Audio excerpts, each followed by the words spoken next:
নিয়ে কিভাবে কাজ করতে হবে সেটা কিন্তু ভুলেননি। তার প্রমাণ কিন্তু আপনারা ইতিমধ্যে লক্ষ্য করেছেন। একটা সরকার মাত্র 4 মাসও অতিবাহিত করতে পারেনি, এদেশের জনগণের প্রত্যক্ষ ভোটের মাধ্যমে মাননীয় প্রধানমন্ত্রী জনাব তারেক রহমানের নেতৃত্বে যখন বিএনপি সরকার প্রতিষ্ঠিত হয়েছে, তার 4.5 মাসের মাথায় আজকে আপনারা দেখেছেন উনি প্রথম ক্যাবিনেট মিটিংয়ে, বিএনপি সরকার ক্যাবিনেট গঠন করার পরে প্রথম মিটিংয়েই কিন্তু সবার আগে যে কাজটি করেছেন, আমাদের এই কৃষক সম্প্রদায়ের জন্য 10,000 টাকা কৃষি ঋণ মকুব করেছেন।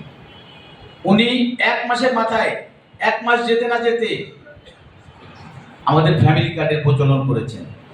উনি ইতিমধ্যে 41 লক্ষ ফ্যামিলি কার্ড বিতরণ করেছেন, যেটা পর্যায়ক্রমে সারা বাংলাদেশের প্রতিটি উপজেলায়, প্রতিটি ইউনিয়নে, প্রতিটি গ্রামে তার সুফল ভোগ করবে এবং সেটা প্রায় 5 কোটিতে উন্নীত হবে আগামী 5 বছরের মধ্যে। আপনারা ইতিমধ্যে লক্ষ্য করেছেন মাননীয় প্রধানমন্ত্রী জাতির সামনে যে কথা দিয়েছেন, উনি কিন্তু তার প্রতিটি কথা অক্ষরে অক্ষরে পালন করার চেষ্টা করছেন। ইতিমধ্যে কৃষকদের কৃষি সম্প্রসারণের জন্য যাতে আমাদের এক ফসলি জমিতে একাধিকবার আমরা ফসল উৎপাদন করতে পারি, সেজন্য উনি কিন্তু খাল খনন কর্মসূচি নিয়েছেন। আমি আপনাদেরকে আশ্বস্ত করতে চাই, এই বকশিতপুরের 271টি গ্রামের প্রতিটি বাড়িতে আজকে আমরা যে কর্মসূচি নিয়েছি, আমাদের কৃষি অধিদপ্তর যে কর্মসূচি নিয়েছে, শুধু কৃষি অধিদপ্তর নয়, আমাদের এই উপজেলায় যতগুলো দপ্তর রয়েছে পর্যায়ক্রমে সবার সমন্বিত প্রক্রিয়ার মাধ্যমে আমরা এই বকশিতপুরকে সবুজ বকশিতপুর দেখতে চাই। এই বকশিতপুরকে আমরা শান্তির বকশিতপুর দেখতে চাই। এই বকশিতপুরকে আমরা সম্প্রীতির বকশিতপুর দেখতে চাই। এজন্য আমি আপনাদের কাছে বিনীতভাবে অনুরোধ করব, আপনারা এই কর্মসূচিকে ছোট ছোট করে দেখবেন না।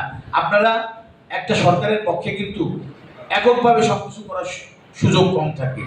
এজন্য সীমিত সম্পদের মধ্যে একটি সুষম বন্টন যাতে হয়, সরকার সেটা তদারকি করে।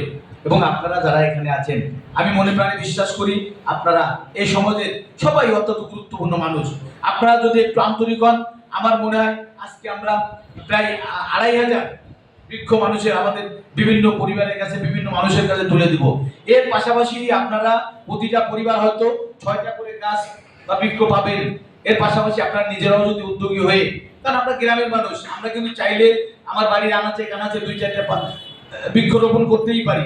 এই যে জাস্ট এটা আপনাদের অনুপ্রাণিত করা, উৎসাহ দেওয়া, আমি আপনাদের কাছে বিনয়ের সাথে বলবো আপনারা নিজস্ব উদ্যোগও এর পাশাপাশি আপনারা বৃক্ষরোপণ করবেন। কারণ এর ফল তো আপনারাই ভোগ করবেন, এই ফসলটা আপনারাই ভোগ করবেন, এর সুবিধা তো আপনারাই ভোগ করবেন।